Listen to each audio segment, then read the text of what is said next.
Hello and welcome. My name is John Jackson, and I'm Dean of the Annenberg School for Communication at the University of Pennsylvania.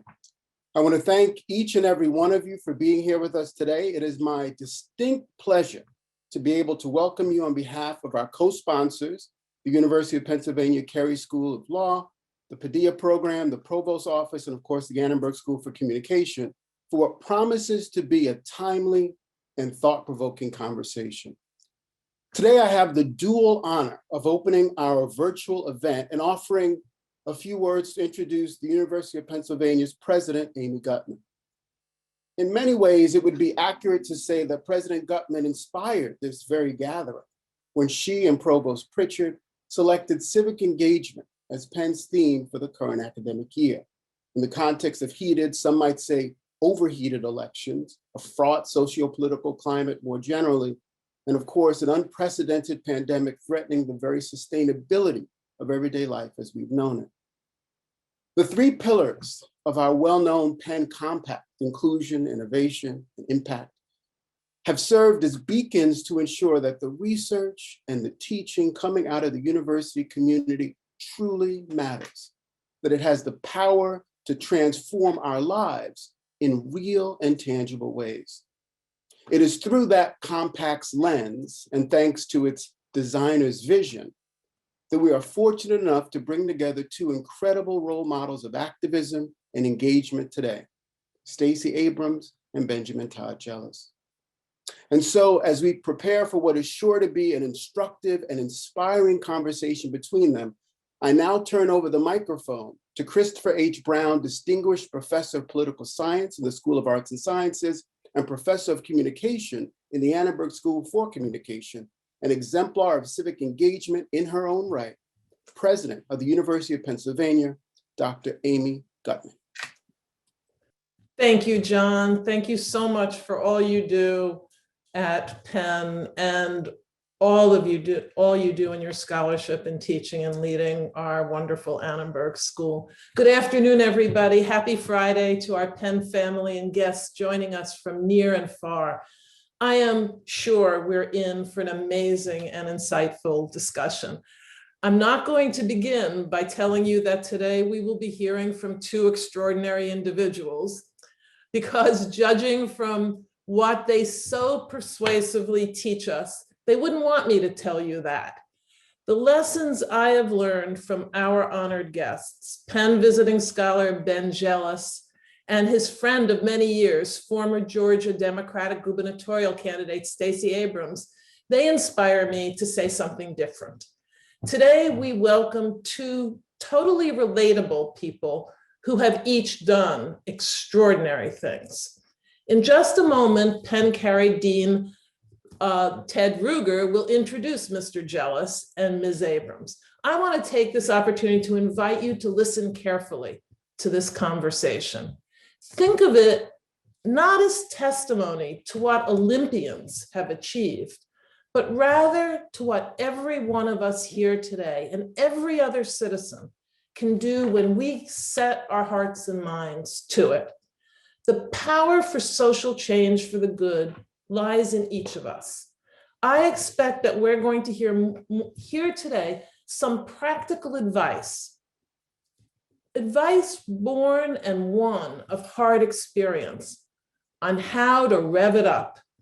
For making this event possible, we all can thank the Penn Carey Law School, the Annenberg School for Communication, and the Office of the Provost. I also want to give a big shout out to our fourth sponsoring partner, Penn's S&F Padilla program.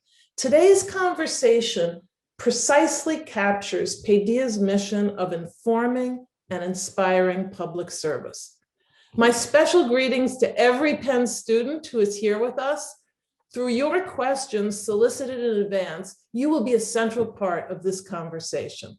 When it's over, you may all well tell me that I didn't get it quite right. Some may say Stacey Abrams and Ben Jealous are absolutely remarkable, extraordinary people. And I will readily concede and heartily concur with you on that point.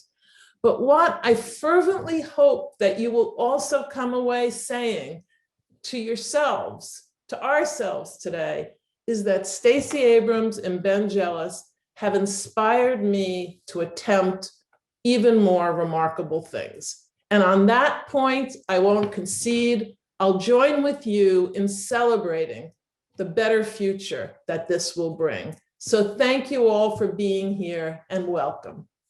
Thank you, Amy, and thank you to the many partners across Penn who have worked together to bring this amazing event together. And I'm very glad that the law school is a part of it. Stacey Abrams and Ben Jealous, I welcome you with tremendous appreciation for being here today and tremendous admiration for the crucial work you have done and are doing in our democracy for so many years. Your prodigious accomplishments are exceeded only by this large audience's desire to hear you talk rather than me. And so I will be brief and summarize your amazing careers, perhaps too briefly, in order to get to the main event. Stacey Abrams is an author, serial entrepreneur, a nonprofit CEO, political leader, and lawyer. Over the course of her career, Abrams has founded multiple organizations devoted to voting rights, training, and hiring young people of color, tackling social issues at both the state and national level.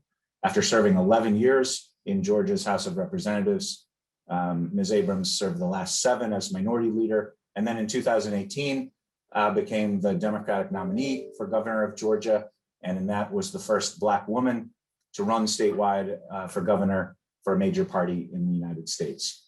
Having witnessed in 2018 and before the deep inequities and inaccuracies and barriers to participation in the voting system in Georgia and nationally, Abrams launched an important organization called Fair Fight to ensure that every Georgian had a voice in the electoral system. And the impact of Fair Fight was manifest over the past few months. It led directly to record turnouts and landmark results in the November 2020 election in Georgia, as well as the landmark results in the January 5th senatorial runoff in that. And Leader Abrams, your work and your kind of the commitment, and it was manifest in those results and in the turnout that was so visible to all of us watching Georgia, and is so important to us nationally as we think about the deep problems and inequities we have in our voting system and look to a better way going forward. We do look to Georgia and we look to your work. For that work, you've been named on innumerable lists of the most powerful and important women around the world or in the country. And I think you're on anyone's list of that. Leader Abrams is a lifetime member of the Council of Foreign Relations, 2012 recipient of the John F. Kennedy New Frontier Award, and a current member of the Board of Directors for the Center of American Progress. As though her career was not filled enough with productive and impactful work in her spare time, such as it is,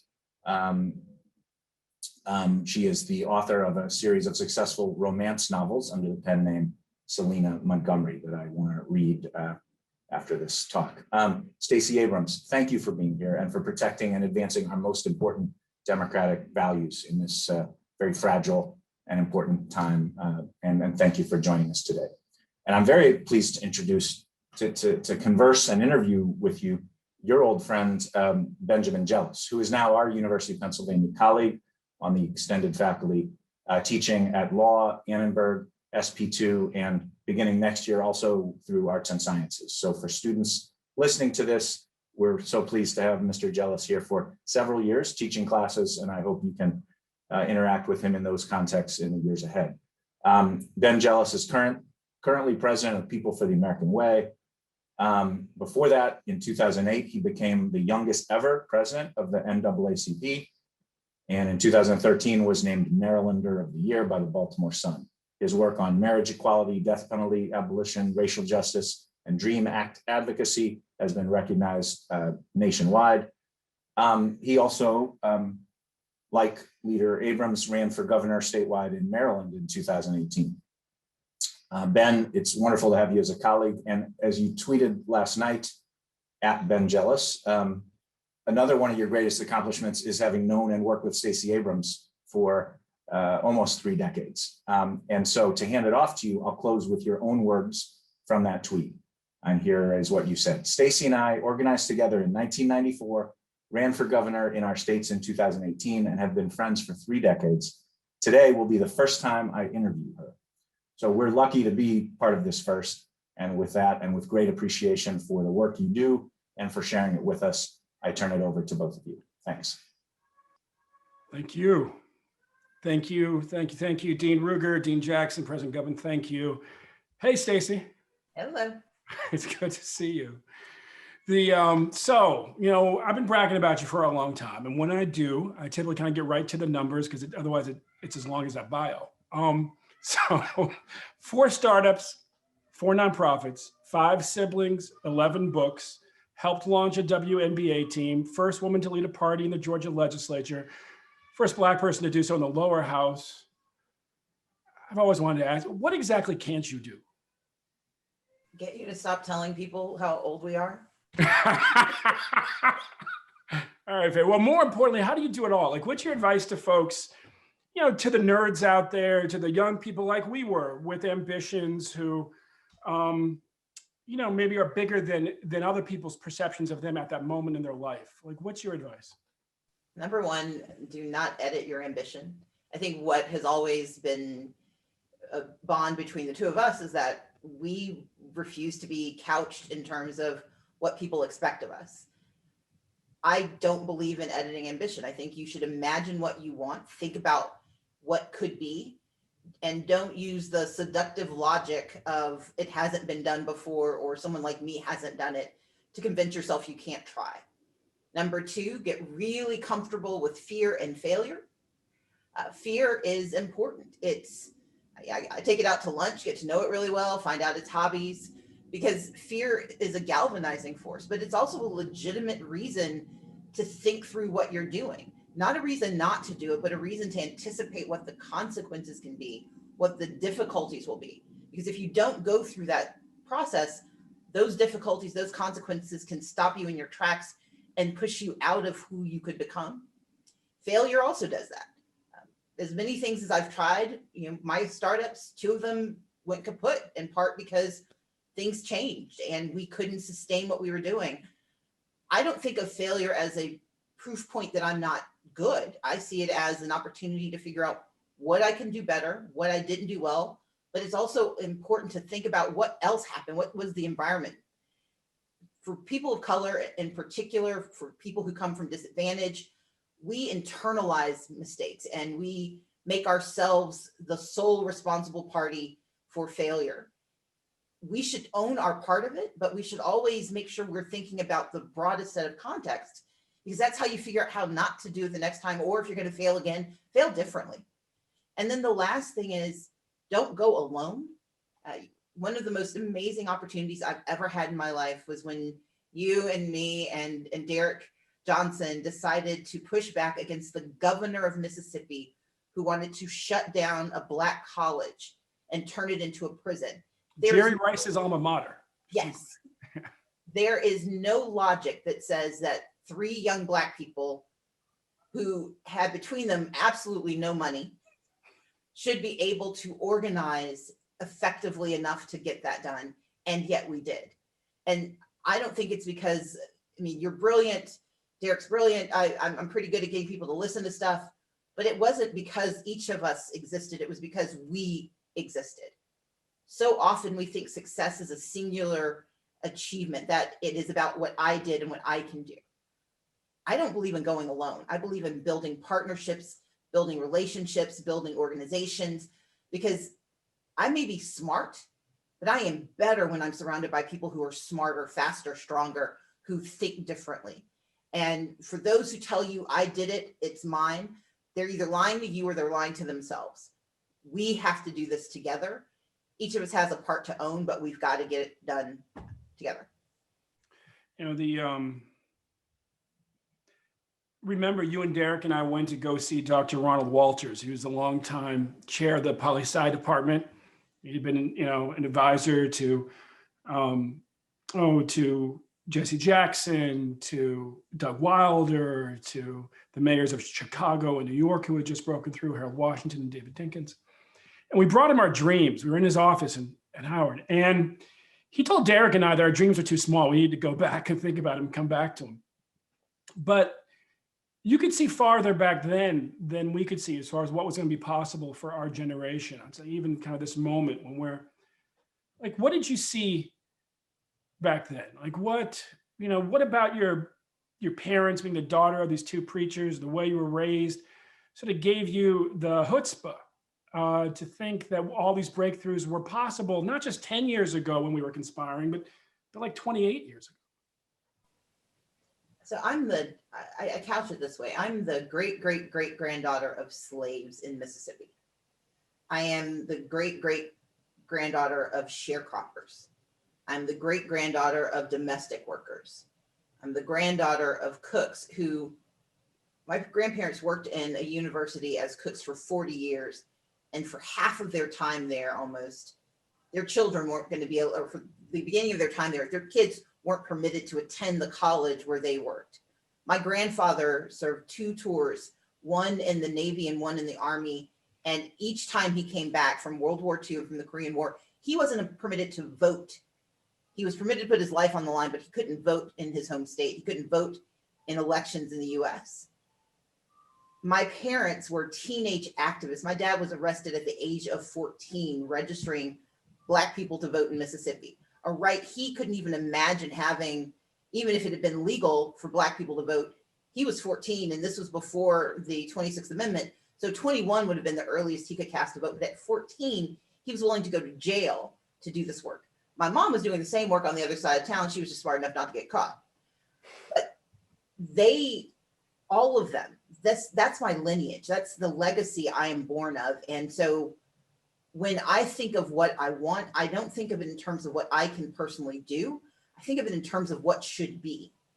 And when you start with what should be, then you sort of back into what can you do to be a part of it. And my responsibility being raised by this not only by these extraordinary parents who at the age of 40 went from being a librarian and a shipyard worker to becoming Methodist ministers by going back to grad school. My parents went to grad school at the age of 40 with 6 children and no money, because their ambition told them that if they were going to be the best ministers they could be in Mississippi, they needed the academic training that would come from going to Emory University, to the Candler School of Theology. And I watched my parents study full-time, work full-time, raise their children full-time. My parents couldn't type. And so I know what they know because I had to type all their papers.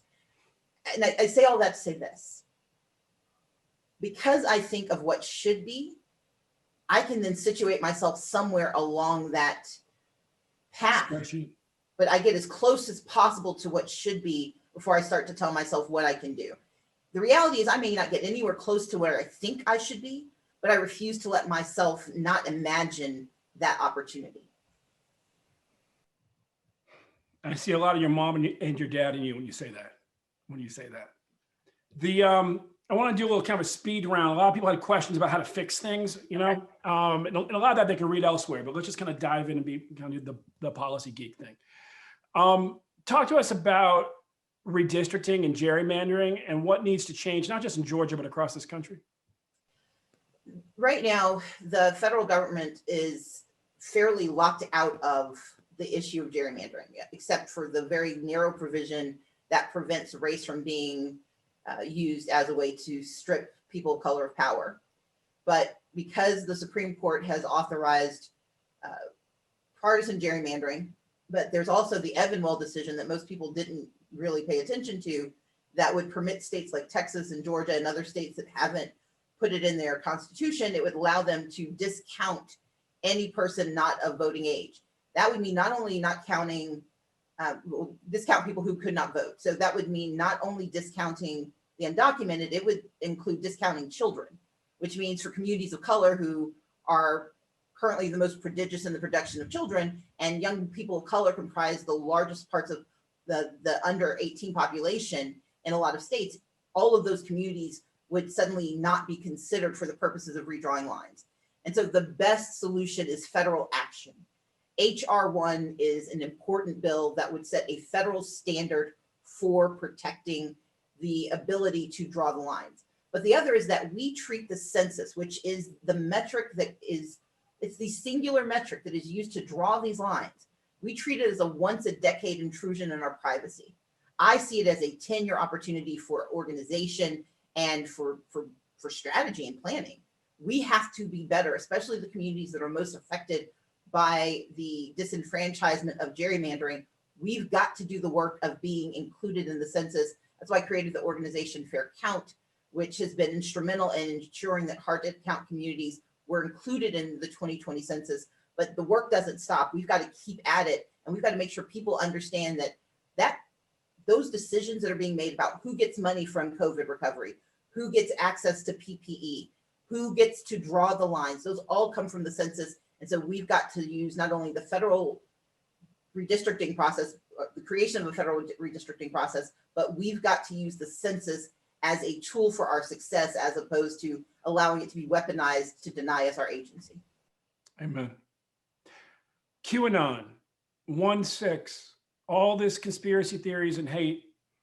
Talk to us about social media regulation. When social media started, it was an innovation. It is now an institution. And in a society with a social compact, the regulation of institutions is a necessity, because no one should have the authority and the ability to control my information and my interactions with impunity. There has been a lot that has been said about the denial, the removal of Trump from Twitter and Facebook. But the reality is, it took the incitement of an insurrection and the murder of people to cause that action. We should not have no one should have such power without regulation, because social media is no longer just about communication.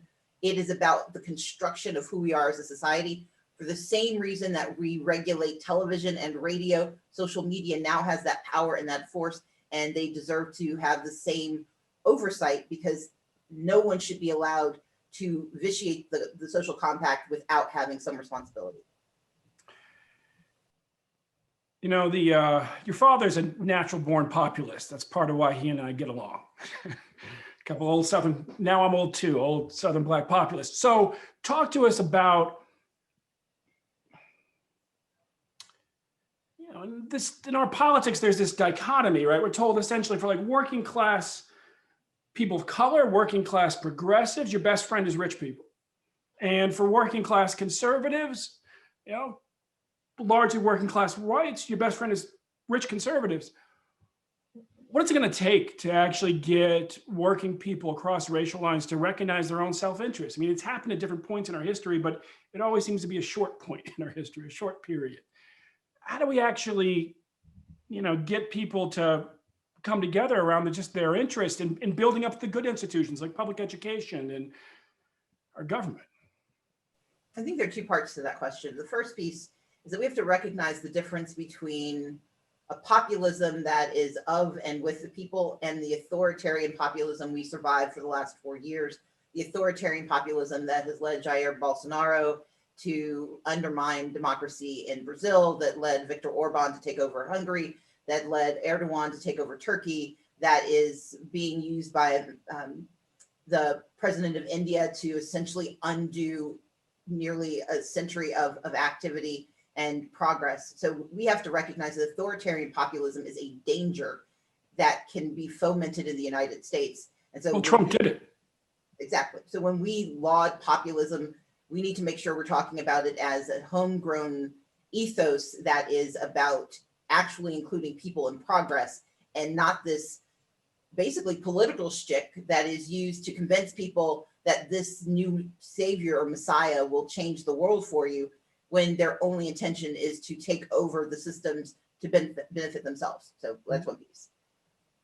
I do not like the question of interest, this notion that communities should be brought together or that there are communities who vote different ways because they're going against their self-interest. It's the wrong question. The question is, what do they prioritize as their best self-interest?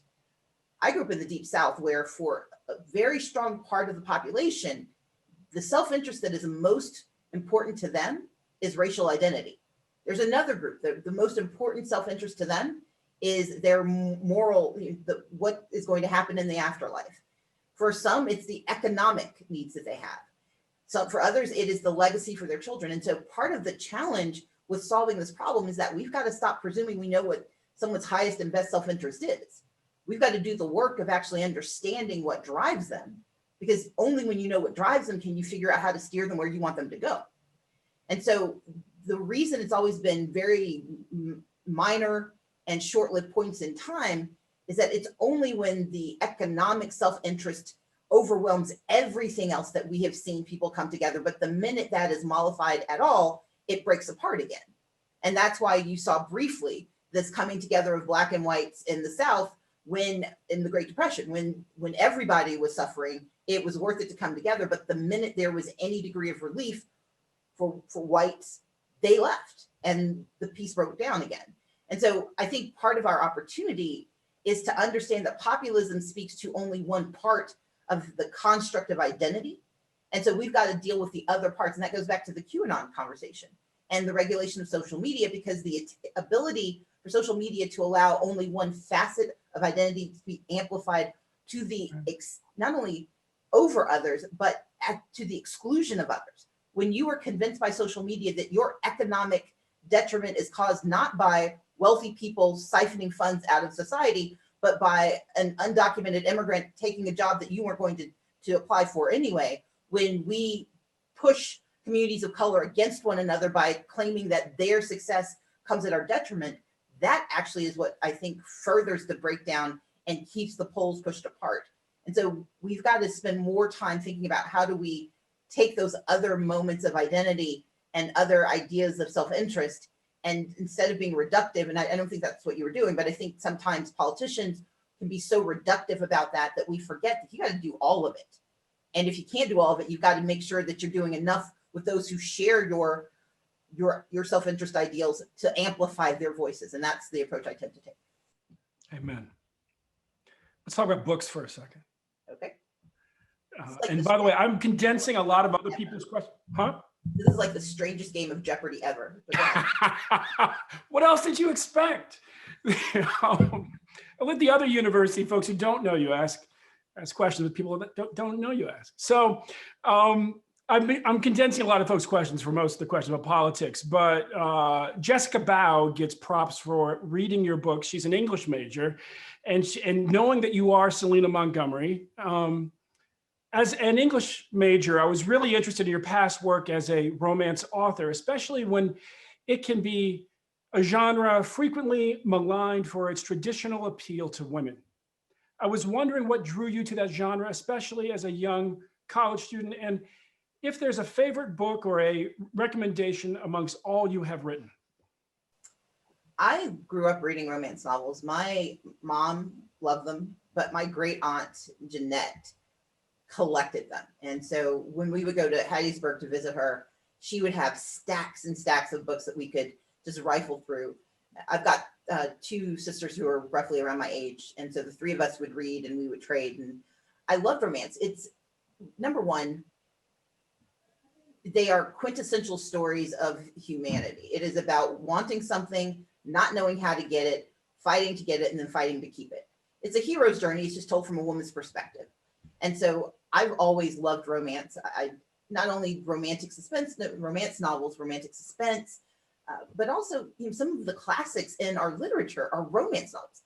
Jane Eyre is nothing but a romance novel, and it is an exceptional romance novel. And so I've always revered romance because it is hard to take a story that has been literally told 1,000,000 times and make it interesting again. And that's why romance, I think, is such an exciting genre. As a writer, I ended up writing romance. Actually, I tried to write a romance novel when I was in high school. I clearly did not know enough about romance because I wasn't allowed to date until I was like nearly a senior. So it was all completely made up or based on what I saw in soap operas. But my first romance novel I started writing in law school, it was actually going to be a spy novel because I love espionage. But I was told that by publishers and agents that at the time, this was 99, that publishers did not believe that women read spy novels. And they didn't think men would read a spy novel by or about a woman. And my God, not by a Black woman. So you basically predicted Kerry Washington's career when you were in grad school. So I wrote so the story is based on my ex-boyfriend's dissertation. He was a chemical physicist, and I took sort of some of the pieces of it and turned it into this novel. And I thought it was really cool. And when I was got the pushback, I was like, fine. I know I've seen espionage with women in it, and I realized basically it was, I loved James Bond and General Hospital. And so I turned my spy novel into a romance novel. I killed the same people, did the same exact thing I planned to do in the spy novel, but I made my spies fall in love, and they bought it. And I kept my spies. My heroine was Black. Her hero was Black. But for me, it was not about it being culturally specific. It was about telling the story I wanted to tell from my vantage point and from my experience, and it worked. And so, my favorite novel of the ones that people seem to love the most, Never Tell, is my serial killer romance novel. That was probably the most interesting one to write because, it's hard to find that many different ways to kill somebody. But the one I had the most fun writing was Secrets and Lies. It has this anti-hero named Sebastian. It's set in South America, basically a version of Peru. And it is the most adventurous and fun of the novels. Awesome. So when we were actually, when we met at this kind of labor weekend, right? Black Labor Weekend, they brought a bunch of young organizers. The photo is on my Twitter if you want to see it. I won't embarrass you by showing it here. I'm the guy in the back who looks like the cross between Ice-T and Chuck D. But I was, and Stacey is clearly Stacey, always poised, always beautiful. We were given a book, Down the Line by Bayard Rustin. 10 years ago, I went to go buy that book to give it to my daughter, maybe 8 years ago. It was $1,500 on eBay. I found out that Dick Armey had made it required reading. The writing of a Quaker who was out and gay and Black and was the architect of the March on Washington. Dick Armey, one of the founders of the Tea Party, he made it required reading for all his lieutenants. And it drove up the price. It still runs at about 150 bucks. What's a book by a conservative? What's a writing by a conservative that impacted you? If conservatives can read Bayard Rustin, clearly we can learn something from folks across the aisle. What's a conservative writer who's had an impact on you? Ross Douthat, he wrote the brand new, I think it's a Brand New Party, but it's about the GOP, and it essentially about 15 years ago predicted what the GOP would need to do to meet the demographic changes happening in America. It is one of the most thoughtful and prescient books out there written about and by a conservative.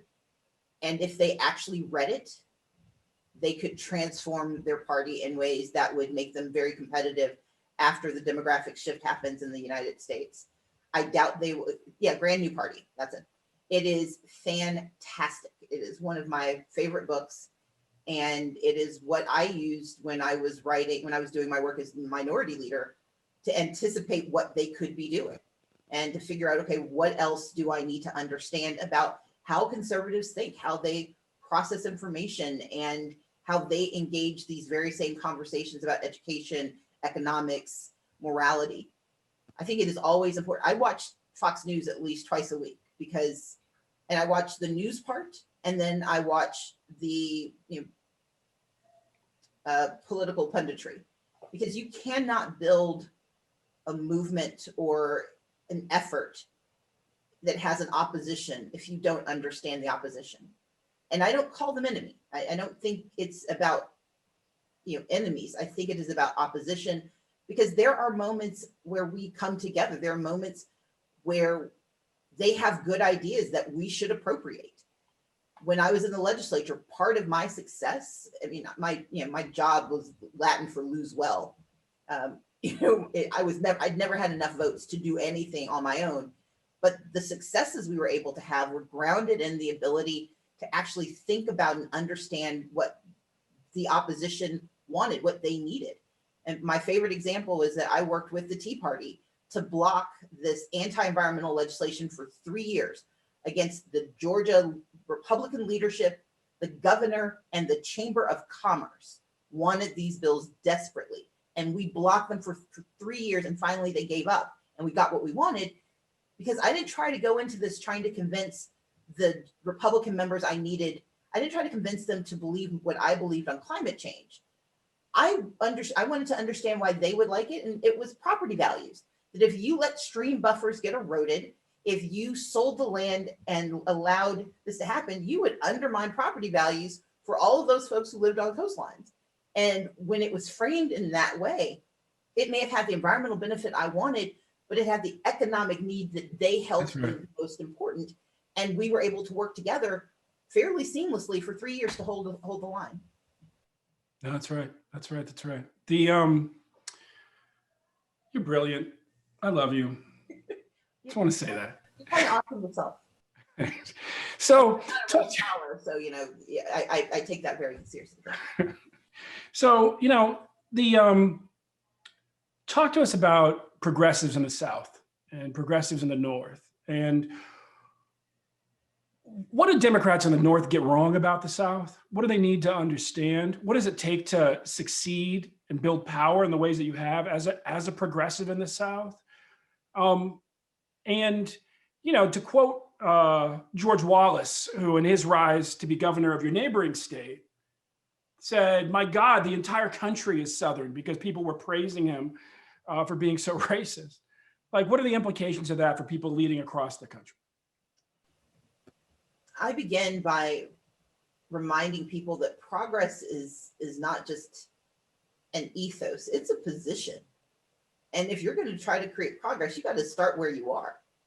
You don't get to skip ahead. You don't get to start here and by wishing make it so that you are somewhere else. And so I'm chastised often by non-Southern progressives for not truly being progressive, because I'm not asking for and fighting for these important issues that they see as essential to defining progressivism.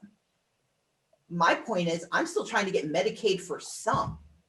I'm still trying to make certain that unemployment benefits actually meet a modicum of need. I live in a state where we're the 8th largest state in the nation. And at one point during my tenure in the legislature, we had the 4th highest incarceration rate in the country. And we still, by actual number, have more people on probation or parole than any other state in the country. And so where I consider what I know progress looks like is that I got to start where we are and try to start us moving. I don't have the luxury of trying to skip ahead, because leadership where no one else follows you isn't leadership, it's wishing and it's proselytizing. My responsibility, if I want to be legitimately considered part of making progress, is that folks have to be able to come with me, which means they have to believe that it's possible to take the journey. When Harriet Tubman, she's often lauded for that statement, I could have saved a lot, I saved a lot of folks, but I could have saved so many more if they simply believed they could be free. And I'm paraphrasing. The corollary is people have to believe there's a place to go.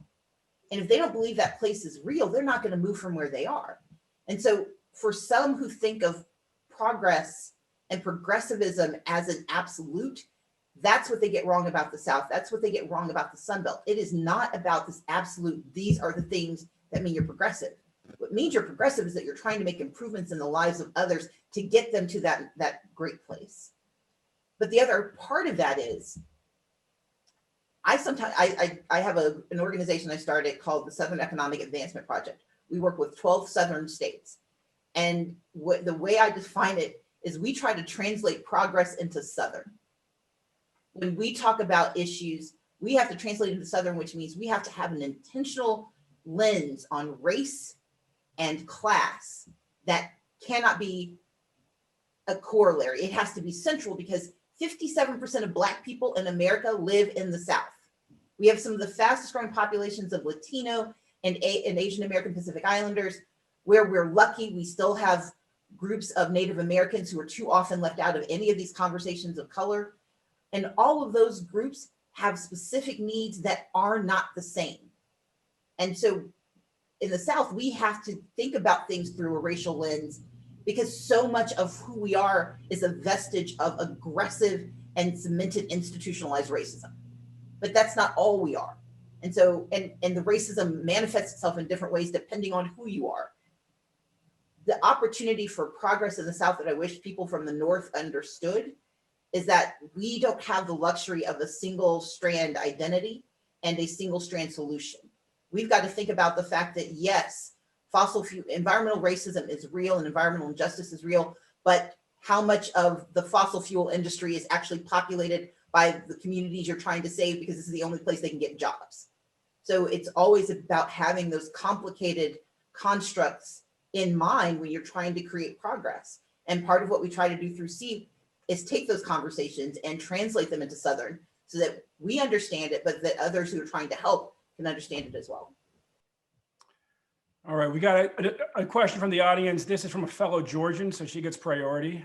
We've got an election to win maybe in a couple of years. She's from Forsyth County, Portland County, recent graduate of Penn. The question is, she says, do you ever have days where you just want to give up, throw in the towel? How do you persevere through those times? What is your motivation? Thanks. I'll start with the motivation. I think poverty is immoral. I think it is a waste of human capital.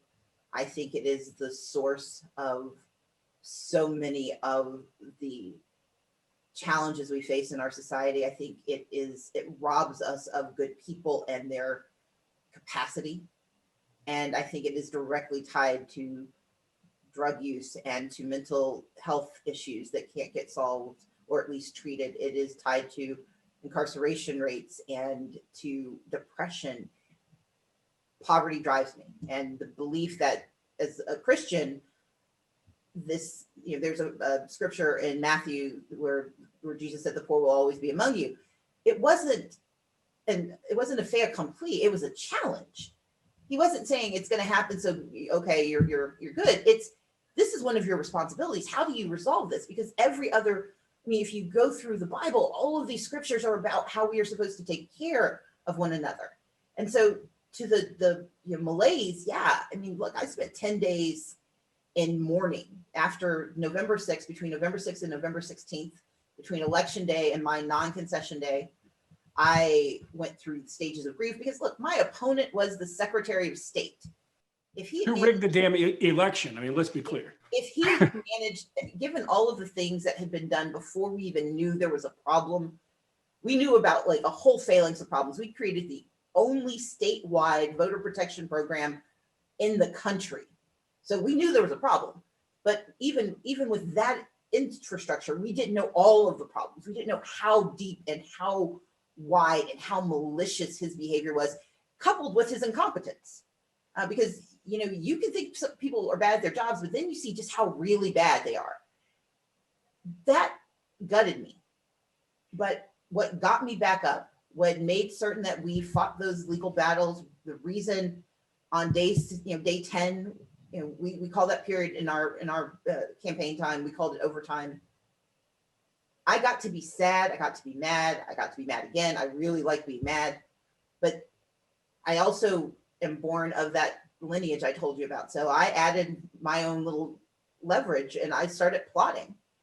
I'm good at fixing things because I'm good at seeing things, and I believe in setting up organizations, and I believe in building infrastructure. And I don't think you solve a problem for yourself. I think if you see a problem, you should solve the problem for the person who comes behind you who may not have the resources or the way you think about the way you think about it.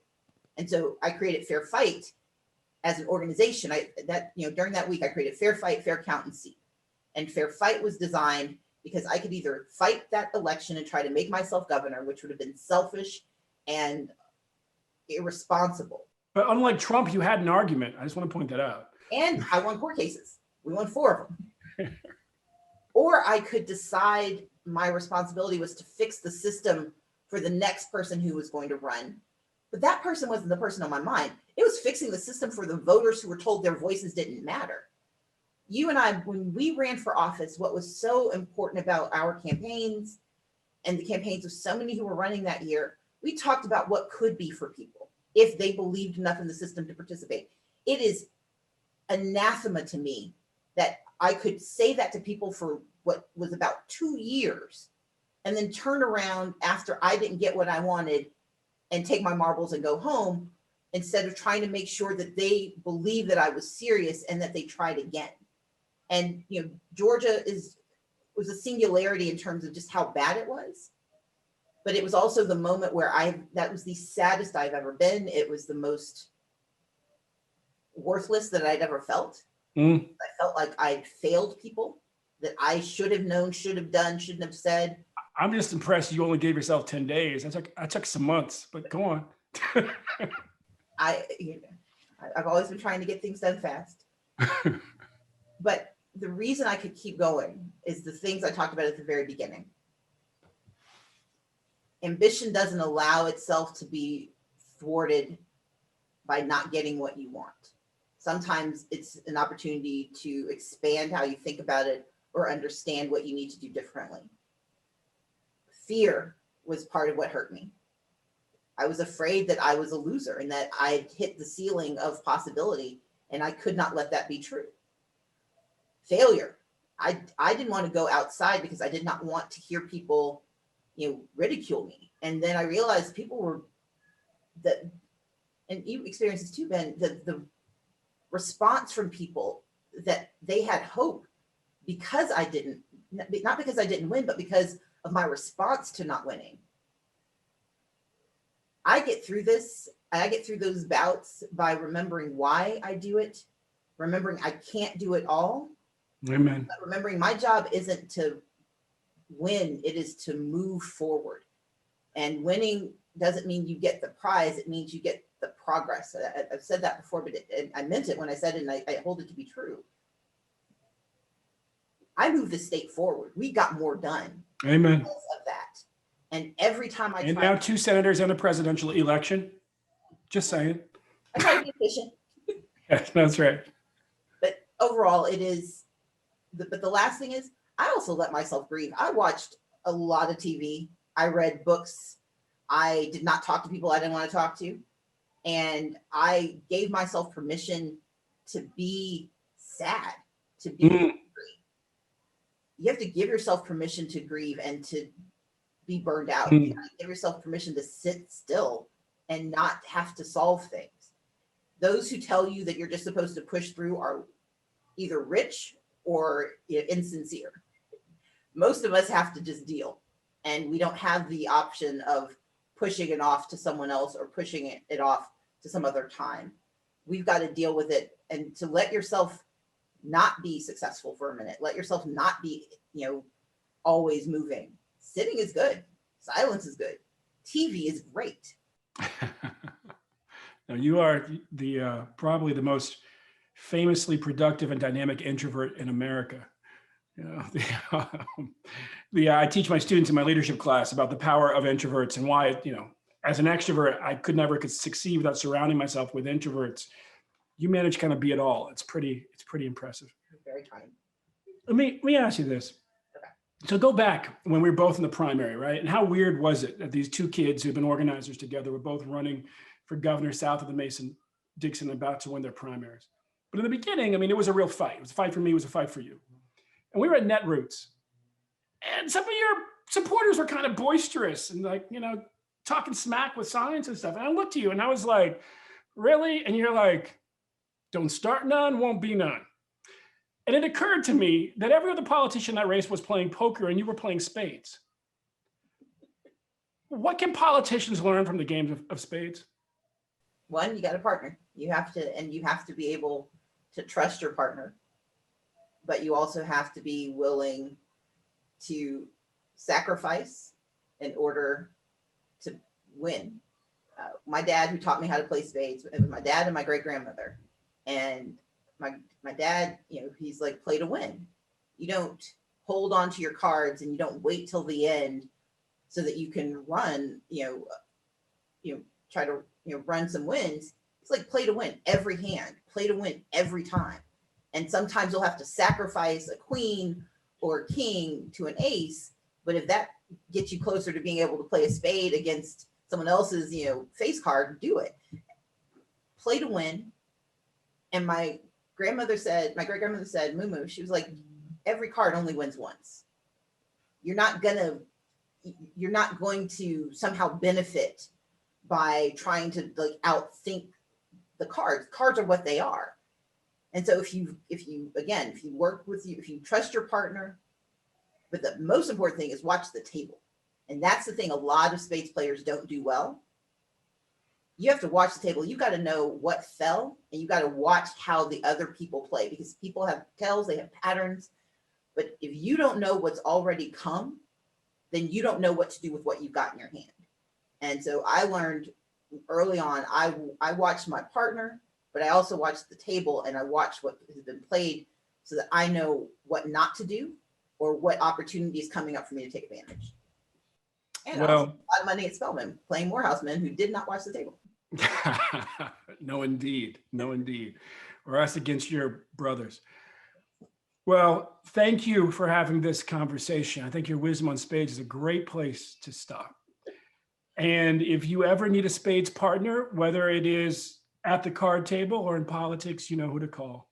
Well, I will say this. I know this was yours to lead, but I want to tell everyone watching, there has been no truer a friend for me. You have been always, when there are moments where we have to imagine bigger and go hard, whether it's playing my brothers in spades. My brother Walter's really good and talks some really, I also don't talk trash.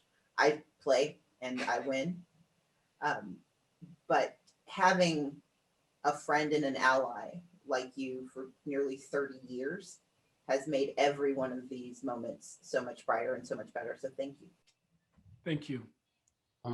And on behalf of the entire Penn community, I want to thank both of you. I will say, as a native Brooklynite and a Howard alum, we could spend a lot more time talking about spades and the art. So maybe we'll get a chance to do that at some point at a later date. But I will say it's felt so inspiring and edifying to be able to eavesdrop on this conversation. Clearly one filled with love and mutual respect, which is good to see in public context.